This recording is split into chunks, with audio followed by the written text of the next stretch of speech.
Good morning, this is Pastor Bob. It's Wednesday morning, and I want to speak to you on the subject of prayer. Now, normally on Wednesdays at 3:30 we have our prayer service. Today we are not going to be able to do that as I will be on the road on my way to San Luis Obispo. And so I wanted to share some thoughts, and I want to share some prayer requests with you. First off, on the subject of prayer, beginning next week at 3:30, we are going to once again meet, and we're going to use that time to pray and to pray over the prayer requests that we receive. Of late, I have made Wednesdays more of a Bible study, and it's taking us away from what I truly desired for Wednesdays to be. And so, if there's a need for me to continue on with the Bible study, that will probably more than likely be on a Tuesday, maybe in the morning for those that can't make it to a Bible study on the evenings, but that remains to be seen. What is important is the subject of prayer, and I want Wednesdays to go back to being a time of prayer as we pray for the things that are upon our hearts, the things that God has placed upon us, and the prayer requests that come in.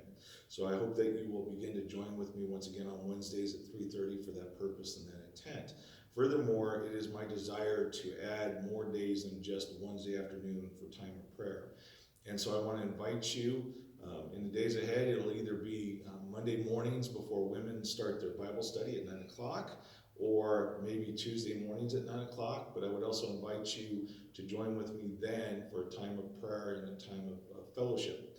So I will I'll let that be known in the days ahead. But for the prayer requests that are before us today as a group, I want you to be in prayer for, first off, Sharon Staber called, and she and Frank, their granddaughter, Shiloh, has been born at 23 weeks, a preemie, at 1 pound, 5 ounces. So if you could please keep little Shiloh in prayer, keep her parents in prayer, and keep Frank and Sharon in prayer. Pray for the flourishing of this child and the health of this child in the days ahead.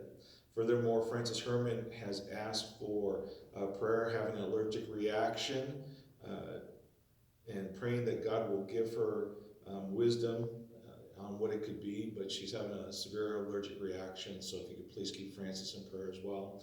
And then I'm asking for prayer for Nick Anderson. His lovely wife and children are in Utah trying to forge a home there for them, and so Nick is behind maintaining the home here and maintaining some things here. And so there's a separation, a temporary separation between the family, but it's a time of loneliness for both. I mean, I know Danielle and the kids miss Nick, and Nick certainly misses them. So you can just keep Nick in prayer too as well. But those are the prayer requests I have for you, and if you'd be more kind enough to pray for me as I make my way up to San Luis Obispo to help my aunt and uncle with some things, I would appreciate it. But anyhow, God bless, and I will talk to you soon.